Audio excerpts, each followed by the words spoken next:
Welcome back to Lesson 3 AWS Global Infrastructure. So let us get into it. To understand the global infrastructure of AWS, let us look to the AWS Global Infrastructure map. So as you can see, if you select that map, you can select and choose a circle on the map to view a summary information about the region represented by the circle. And also you can view the regions and the availability zones.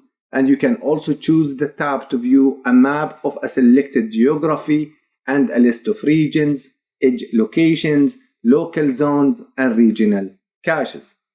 The global infrastructure is designed and built to deliver a flexible and reliable, scalable, and secure cloud computing environment with high-quality global network performance. The AWS Global Infrastructure is built around regions. AWS has 22 regions worldwide. An AWS region is a physical geographical location with one or more availability zones. Availability zones consist of one or more data centers to achieve fault tolerance and stability.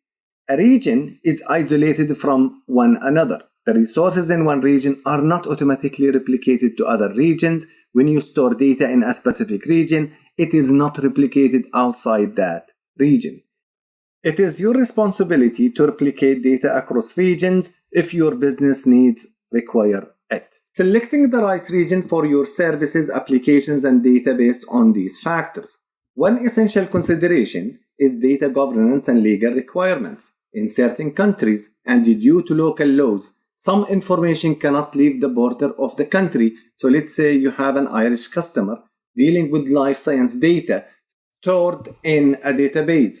In this case, the database should stay in the same country according to the EU Data Protection Act.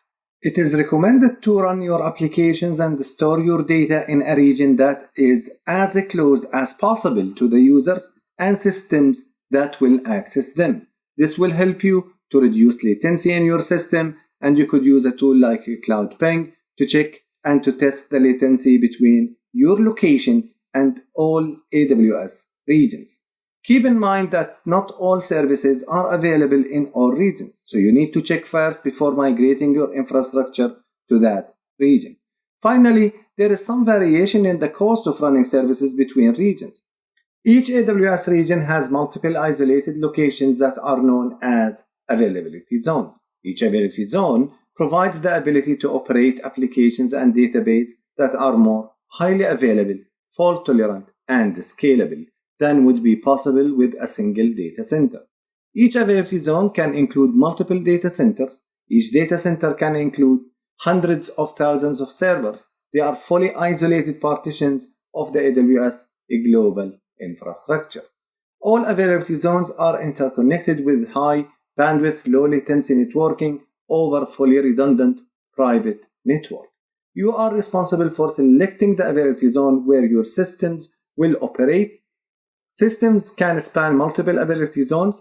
AWS recommends replicating the data across multiple availability zones for data resilience.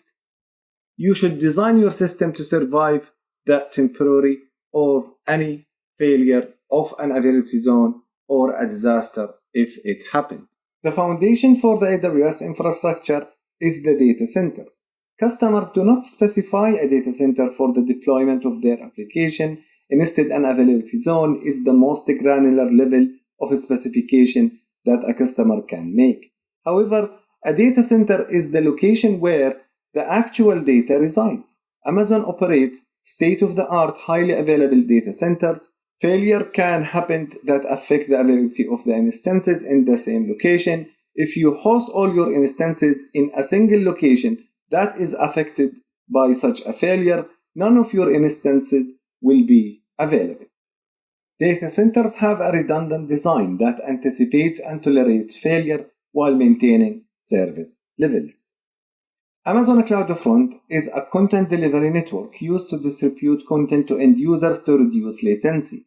Amazon Route 53 is a domain name system. Service requesting going to either one of these services will be routed to the nearest edge location automatically in order to lower the latency. The AWS point of presence are located in most of the major cities around the world. by continuously measuring internet connectivity, performance, and computing to find the best way to route the requests. The point of presence delivers a better near real-time user experience. They are used by many AWS services, including Amazon Cloud Front, Route 53, AWS Shield, and AWS Web Application Firewall. Regional edge caches are used by default with Amazon Cloud Front. Regional edge caches are used when you have content that is not accessed frequently enough to remain in an edge location. Regional edge cache absorb this content and provide an alternative to that content having to be fetched from the origin server. The purpose of this activity is to explore the AWS Management Console. You will gain experience by visiting multiple AWS services, and you will also practicing navigating to these services in different service categories.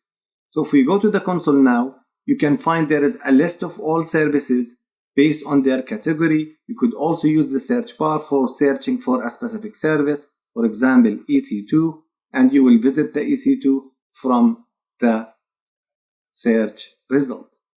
You could also go to the service based on the category. For compute services, for database services, you can select DynamoDB, AmazonDB, or an RDS. You could also, by selecting the RDS, you will go to that specific service page, and you can also start to work in the console. There is services for blockchain, there is services for Internet of Things, and there is other services for containerization. So if we go to the network and content delivery, we can view there is a VPC or our virtual private cloud. Now by default, each region will have a default VPC created with all the required subnets. So this is like the default VPC in North Virginia, and these are the 6 available subnets because North Virginia contains 6 availability zones. You could also go and switch the region. If you switch the region to another region, you will find that each subnet is associated with a specific availability zone, and a VPC is always associated with a region. So going to the Irish region, you will find now different virtual private cloud ID and different number of subnets associated and specific only to the Irish region. If we go to a service like IAM, you will find that the IAM service is a global service, which means it's available in all regions. The configuration you made in the IAM service will be applied to all AWS regions. However, if you go to another service like Route 53, it is another global service, which means it's not associated with a specific region, and the same thing applies when you use Amazon S3. But if you go to the EC2 services again, now you will see that the console changed the region name from global, and it will give you the name of the region where you are located. Now you will find that this EC2 will be only associated in North Virginia.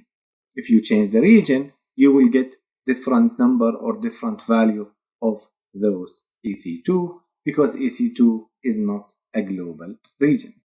So what we learn in this lesson? AWS infrastructure is divided into region and availability zone. Selecting a region, your choice of a region is typically based on a compliance and requirements or to reduce latency.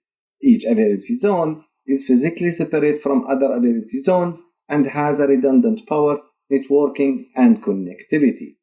The AWS Global Infrastructure has several valuable features. First, it is elastic and scalable. Second, this infrastructure is fault tolerant.